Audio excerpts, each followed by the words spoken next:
I really had the best of times watching this new season of Stranger Things. Granted, I think most of us knew it would be good. I mean, from what I could see based on the marketing campaign, looks solid. And plus, on top of that, Stranger Things is benefiting for not having been around so long, people missing the show, given Stranger Things 3 debuted in 2019. It's been gone for a while, but re-entering the world of Stranger Things, I will state, openly, as I've stated many times when it comes to Netflix, I'm still a bit divided about hopping on the platform given Cuties is still there. I'm hoping that Texas Indictment goes in the way that I would wish Netflix would on their own accord, and I gave it some thought, and I'm like, well, I basically I was boycotting for a couple years, but knowing Stranger Things and how spoilers will get out if I wait, I'm like, okay, well, let me think this through. And I came to the conclusion, granted, my chief worry about hopping off of Stranger Things of Netflix would be because my money, if I were to hop back on, would be going to Cuties at the time. It's been 2 years since that film debuted. I was concerned though, because I'm like, well, rather than paying for a specific project, I'm paying a company. I don't want any of my money being allocated to that film. I think they probably, that money's been there and done. It's been paid. The film's just up there still. So I'm kind of at that place where I'm like, well, I don't think I'm paying for the film. I don't necessarily, that film. I don't think it's at risk if I hop back on. That maybe my money will be going somewhere else. And granted, Netflix has a couple other shows, in my opinion, they're objectionable, but Cuties was the big one for me. I'm like, I hate this. I still do. But hopping back on, I renewed my subscription. Then I think it was the evening, like at 9 o'clock that night, before, of course, midnight when the fourth season debuted. So it was fairly close to the mark. But I said, I can go two ways on this, basically, with, in the hours. I could either wait for 3 hours and watch Stranger Things 4 from scratch, or I could go back and rewatch the previous 3 seasons, which I assume, based on what I've seen from some publications from Netflix, a lot of people did, because all 3 seasons previous are ranking up there with Stranger Things 4. Everybody had the same intention as I did, but re-entering the world, and I had seen the shows, the seasons previously a couple times. In fact, I've rewatched a few of them. Not Stranger Things 3, that was the only one I had seen once, but the first time I watched it, I was like, this is so good. It really bolstered my experience. I really enjoyed going into the 4th season, having again been reminded of the great moments of the previous seasons that have been around for so long, and things I had forgotten about.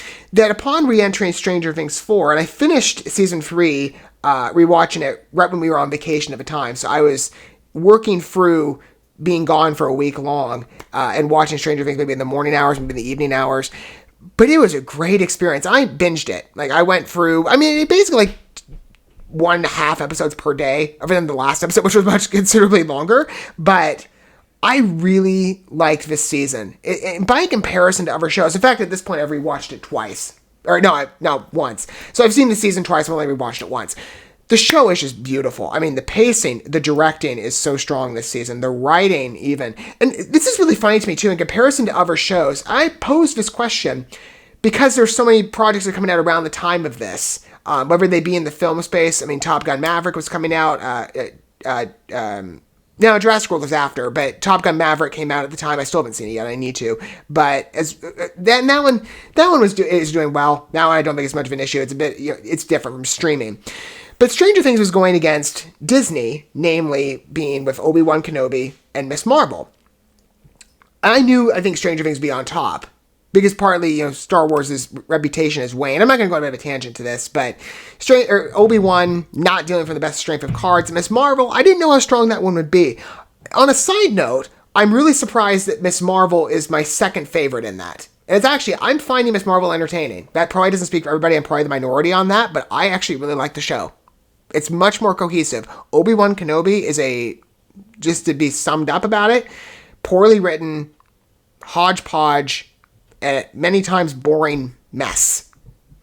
Stranger Things, though, by comparison, it's really funny to me to watch 2 brands that have such reverence, or at least with Star Wars cases had, and to some degree still does, but it's interesting for me to watch 2 brands of a major tier go head-to-head on one from 2 big competitors. Stranger Things, though, has not been around that long. It's still relatively young in comparison to Star Wars, which has nearly been around for about 50 years. We're shy of that by a couple. To see this brand overtake Star Wars, probably because Obi-Wan really didn't come to play with this first season, but then to see Stranger Things, because the writing is so strong in the show, completely eviscerate the competition.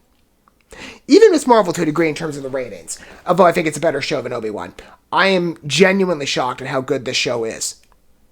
Not even just because it's Stranger Things, but this season, the writing, the character respect. Minor note, that's one of the reasons I really hate Obi-Wan. This show really knows how to respect its characters from a writing standpoint. Sadie Sink's storyline especially, Robin's as well.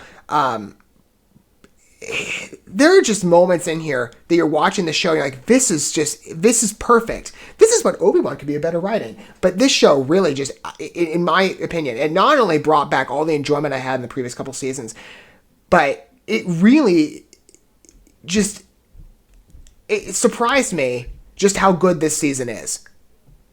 In my opinion, I mean, there were granted like small imperfections, but I'm very tempted to say it was perfect. Like, nearly perfect. I really liked this season. So of course I'm excited for Volume 2. And they left on quite the cliffhanger with Vecna, such a strong character. Really good acting, by the way. I've never seen Jamie Kimmel Bower before, but his face acting, excellent. And the way he was like combative Millie Bobby Brown was perfect. Great energy to this season. Loved where we're going here.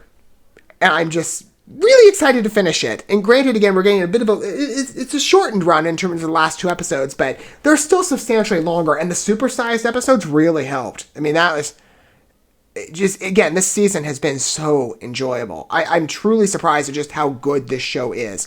Even in the hiatus, it's perfectly... I'm fundamentally surprised overall. But let's give a look to the sneak peek. Now that I finished it. You know, Netflix has done this in the past with some of their productions in terms of future seasons. They did this a lot when it came to the Marvel Netflix shows. They had these little sneak peeks at the end where you can like, okay, here's the next product that we're going to be releasing pretty soon. And it's kind of like a goal marker. Have you finished the season now? Anyway, I'm going to cue this up and we're going to get an introduction to Volume 2. Even though the trailer also, I'm a bit late, it debuted today. I'll give that a look in a separate video, but let's take a look at the sneak peek. At least in terms of what they had to offer from a very shortened teaser. Here we go. It is over. And the VFX too are just beautiful. And that whole scene, excellent. Me. And we're all like, it can't get in here any sooner. You can't stop this now. That's interesting.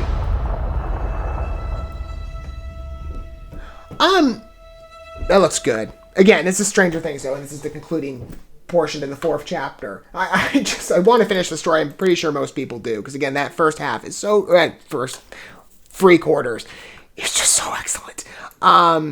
It's perfect. But I guess we're definitely going to be getting finishing details. I mean, again, the VFX, that whole final scene of 11 was just great. But I did wonder, where the Mind Flayer was. They name drop in the 7th episode. You're like, where is he? He's been around for like the past how many seasons? It's like, you think you'd bring back the big baddie? Even though it's getting, Vecna seems to be kind of taking over that role, at least for the majority of the first part of the season. I'm assuming this is in Russia, because I think that's Hopper. And Murray. Murray's a gem. Love him. Anyway, he's really become a favorite character of mine, too. Do they have the Mind Flayer, like, locked up? Or is this sort of like, is there a gate behind this that the Mind Flayer can't get through, and this is like sort of a barrier? Either way, it looks like the Mind Flayer's back. I mean, that's the dust cloud. He hasn't been in the Upside Down for the first part of his season. Maybe he's in Earth. Maybe they brought him over. That could explain where he's been. Either way, looks like a strong finish. I can't wait to see it. Again, there's a bit of a longer teaser that's been unveiled as of today, and I wondered if they were going to do so or they were going to stick to a sneak peek, but they probably don't need to. The audience is big enough that everybody's going to return anyway. It's like, we need to finish the ending. We have to finish it. It was so good the first time. It's like, you have to see how the story concludes, at least for its 4th season, before its ultimate end with season 5. Before the spinoffs has been reported. What are your guys' thoughts, though, with Stranger Things 4 Volume 2? How did you enjoy the first half? Did you go back and just watch it, from just the first entrance in episode 1, or did you go back like me and watch it from the very beginning? Again, I think that helped the viewing experience.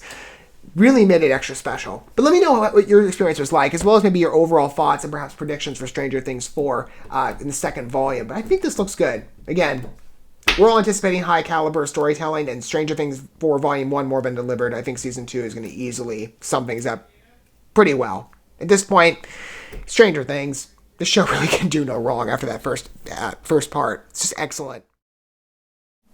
Thank you so much for watching this video. Before you bounce, feel free to drop a like and comment, subscribe to this channel with a ding on the bell, and share this video with your friends. And consider checking out the description here. There you'll find links to my other channels, as well as addresses to my other social media accounts and ways you can help support my work if you feel so inclined.